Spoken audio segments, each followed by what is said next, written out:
उससे पता चल जाएगा।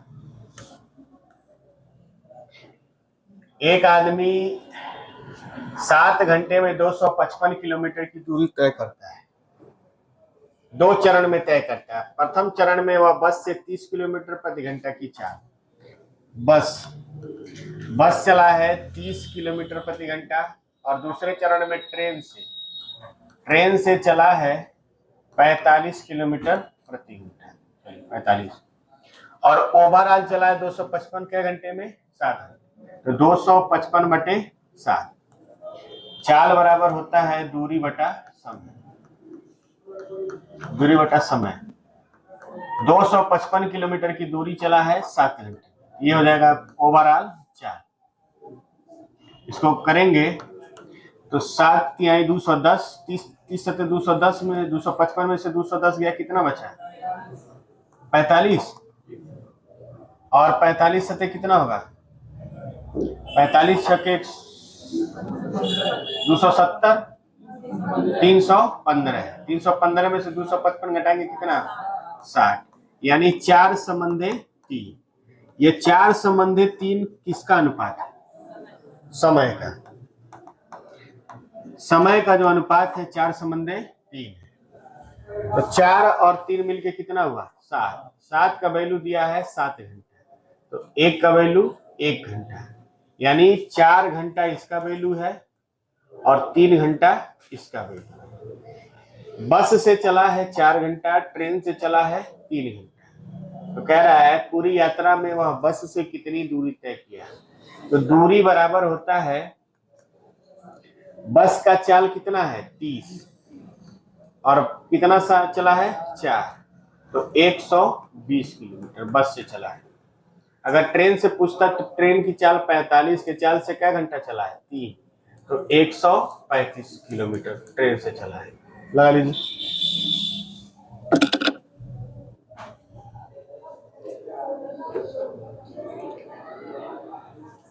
कई लोग ऐसे हैं जो सोमवार को गायब रहते हैं। क्यों? मन नहीं करता है एक दिन छुट्टी मारने के बाद? बोले प्रीति, ये भी शायद लगाई है। लगाइए, नहीं लगाए तो लगाइए। सवाल आ गया है तो लगा लीजिए। ये आसान क्वेश्चन है। दूध पानी का अनुपात इतना इतना है। बर्तन के मिश्रण को इस अनुपात में मिलाया गया है। ये तो हम लोग पीछे लगा चुके हैं। इस तरह सवाल 9 संबंध क्या है? 7 है। और ये 5 संबंध क्या है? 11 है। ये भी 16 है और ये भी कितना है? 16 है। तो कोई दिक्कत नहीं है, दोनों का अनुपाती योग क्या है? बराबर है। इसको मिलाया गया है कितना? 2, और इसको मिलाया गया है कितना? 3। ये 18 संबंध कितना हो गया? 14। और ये 15 संबंध कितना हो गया? 33। तो 18 15 कितना हो गया? 33। और 14 33 कितना हो गया? 47। गड़बड़ी कहाँ से हो रहा है?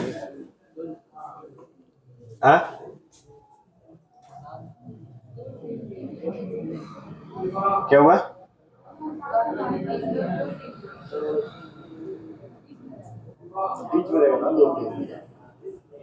अरे भाई, मनचाहा थोड़ा है, हम इसको अपने हिसाब से मिला रहे हैं। इसका 2 मिला रहे हैं और इसका कितना मिला रहे हैं? 3 मिला रहे हैं। एक मिनट, सवाल में कुछ लिखा गड़बड़ी नहीं है।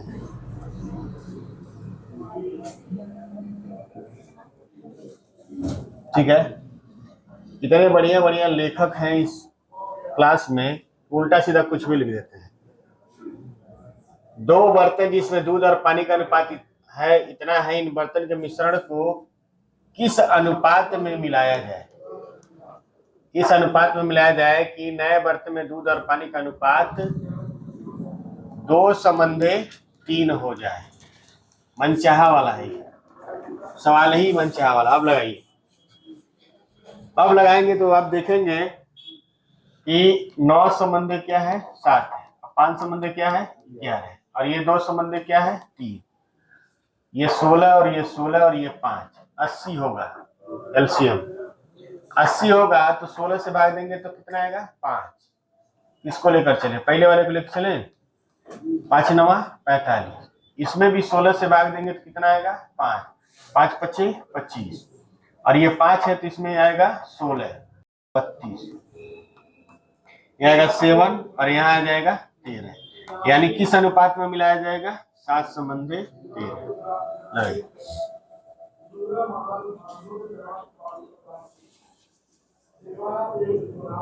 एक व्यक्ति के ऊपर भरोसा करने का फल देख रहे हैं ना, हर सवाल में गड़बड़ियां।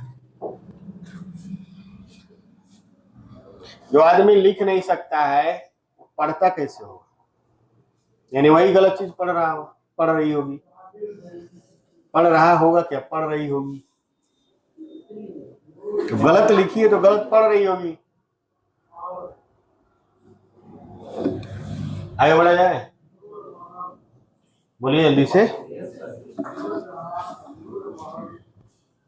लगाइए। 3 बर्तन जिनकी क्षमताओं का अनुपात 3:2:1 है, पानी और दूध से भरे हैं, उनमें दूध और पानी का अनुपात देखिए, क्रमशः को लिखिए, क्रमशः 5:2, 4:1 और 4:1 है। पहले बर्तन से 1/3 भाग, दूसरे से 1/2 भाग और तीसरे से 1/7 भाग लेकर एक नया मिश्रण बनाया जाता है। नए मिश्रण में पानी की प्रतिशतता क्या है? लगे बहुत अच्छा क्वेश्चन है, CHSL का आया हुआ क्वेश्चन है, कैलकुलेटिव है, कैलकुलेशन है इसमें।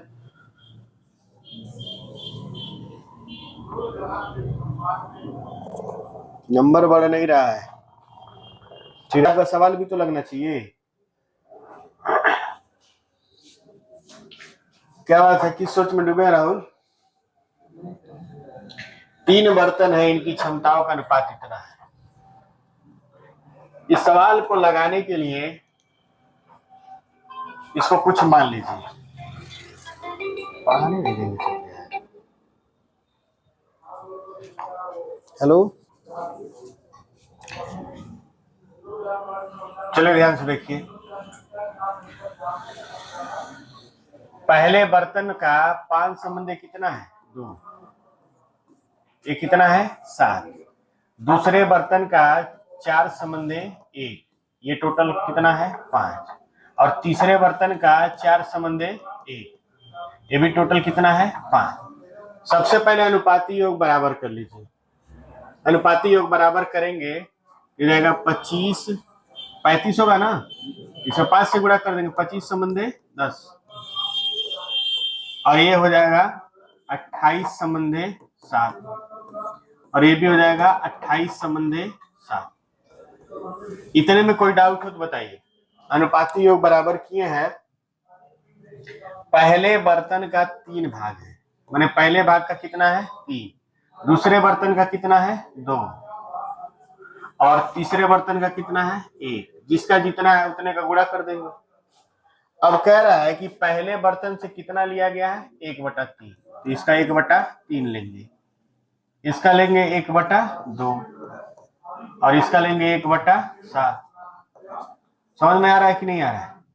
जितना जितना बोला है उतना उतना ले लीजिए, जितना जितना अनुपात दिया उतना उतना रख दीजिए। 3 से क्या हो गया 3 कट गया, 2 से क्या हो गया 2 कट गया, और 7 से कट गया 4 संबंध 1, यानी यहाँ बचा 25 संबंध 10, यहाँ बचा 28 संबंध 7, और यहाँ 4 संबंध 1। अब ये हो गया आपका दूध और ये हो गया पानी, तो दूध हो गया 25, 28 और 4, 57 हो गया। क्या लिख रहा है, क्या लिख देना किनारे, मिल्क हो गया 57, और वाटर कितना हो गया 10 और 17 1 18, 18 हो गया, 3 से काट दीजिए, 4 संबंध 7 नीचे। अरे यार 7, ये इसको काटेगा, इसको भी तो काटेगा, दोनों को काटेगा ना, मतलब 4 इसको 4 बार में काटेगा, इसको 1 बार में काटेगा, है ना। ये हो जाएगा 3 से काटेंगे तो हो जाएगा 19 संबंध कितना हो जाएगा 6। कह रहा है कि नए मिश्रण में पानी की प्रतिशतता, पानी जो है 6 है टोटल कितने पर 25 पर, 25 चौको 6, 25 चौको 100, 6 चौको 24 पर, पानी की प्रतिशतता जो होगी वो 24%। लगाइए, काटने का नियम आप लोग नहीं जाने हैं। काटेगा एक ही काटेगा, हाँ? पूरे उस अनुपात को काटेगा। बताइए आप लोग, मैथ सॉल्व नहीं लगा पा रही है, कितना मतलब दिक्कत वाली बात है। मैं ठीक ठीक मिश्रण से द्रव निकाला जाता है तो बचे हुए मिश्रण पे अनुपात पे कोई प्रभाव नहीं पड़ेगा, और जो मिश्रण निकलेगा वो भी उसी अनुपात में होगा जो पहले अनुपात था। समझ रहे हैं कि नहीं समझ रहे हैं? निखिल बाबू, आप ही पे ध्यान है मेरा कि ना? इस बार रिजल्ट ना आए फिर देखिए आप लोग का क्या इलाज करना है। लिख लिए इसको? लिखिए, बहुत धीरे लिखते हैं, आपसे तेज बगल वाले लिखते हैं सब एकदम। घोंघा देखें आप लोग? घोंघा, घोंघे के, चलिए मेरी बात ध्यान समझिए। 24 की ग्रह, 36 की ग्रह और 84 की ग्रह के 3 बक्से हैं। कितने बक्से हैं? 3 बक्से। कोई दिक्कत नहीं है, बनाइए बक्सा। गेहूं के 3 किस्त ए, बी और सी से क्या है भरे हुए। चलिए, ये 24 की ग्रह है, इसमें भरा है ए। कितना की ग्रह है? 24 की ग्रह। और ये बी है, इसमें 36 की ग्रह क्या भरा है? बी। और ये सी है, इसमें 84 की ग्रह क्या भरा है? सी। पहला बर्तन जो है वो 24 की ग्रह का है और उसमें कौन भरा है? ए। दूसरा 36 का है, उसमें बी भरा है। तीसरा 84 का है, उसमें सी भरा है। तो ए संबंधे बी संबंधे सी क्या होगा? 24 संबंधे 36 संबंधे 84, यही होगा ना?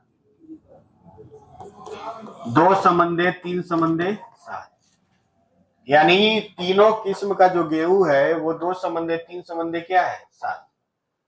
ठीक, तीनों बक्सों को खाली कर दिया जाता है, मतलब तीनों गेहूं को एक जगह उड़ेल दिया जाता है और तीनों किस्म के गेहूं को अच्छी तरह से मिला दिया, तीनों को मिक्स कर देंगे। तीनों को मिक्स करेंगे तो अनुपात यही रहेगा ना, गेहूं तो नहीं खत्म हो जाएगा। कितना भी उसको मिला देंगे तो ए, बी और सी का जो किस्म होगा 2 संबंधे 3 संबंधे क्या होगा? 7। जो अलग अलग गेहूं था वो एक ही में क्या हो गया? मिल गया। अब कह रहा है कि फिर इसको वापस रख देंगे।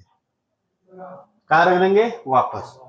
वापस इसमें से निकालेंगे तो यहाँ आएगा 24 केजी, यहाँ आएगा 36 केजी और यहाँ आएगा 84 केजी। लेकिन अब जो गेहूं आएगा वो मिक्स गेहूं आएगा। मिक्स गेहूं आएगा ना, तो 24 केजी इसमें आया है जो मिक्स गेहूं, उसमें अनुपात है 2 संबंधे 3 संबंधे 7। यहाँ 36 केजी गेहूं रखे हैं तो यहाँ भी अनुपात क्या है? 2, 3 और 7। और यहाँ 84 किलो रखे हैं तब भी अनुपात कितना है? 2, 3 और 7। अब अकेला गेहूं नहीं है, मिक्स गेहूं है, 2, 3 संबंधे 7 में। तो कह रहा है तीसरे बक्से में ए प्रकार के किस्म की गेहूं की मात्रा क्या है? तो तीसरे बक्से में अनुपात 2 संबंधे 3 संबंधे क्या है? 7। 7 3 10 2 12। 12 का वैल्यू कितना किया गया है कि आपको भाग के जाना पड़ता है, नहीं कि पढ़ाया जा रहा है पढ़ के सिलेबस खत्म करें।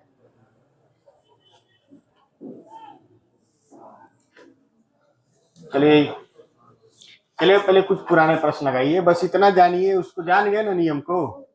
पहले इस प्रश्न को लगा लीजिए, वापस आई ना, फिर से नियम पर हम लोग आएंगे। एक ही बार में बता देंगे तो हम लोग टेंशन आ जाएंगे। दूध और पानी की मात्रा का अनुपात कितना है? 4 संबंधे 7। मिल्क है और वाटर है, 4 संबंधे 7। 25 लीटर पानी मिलाए तो हो जाता है 6 संबंधे 13। पानी मिलाएगा तो दूध को बराबर कर देंगे, इसमें गुणा कर दीजिए किससे? 3 से, इसमें 2 से।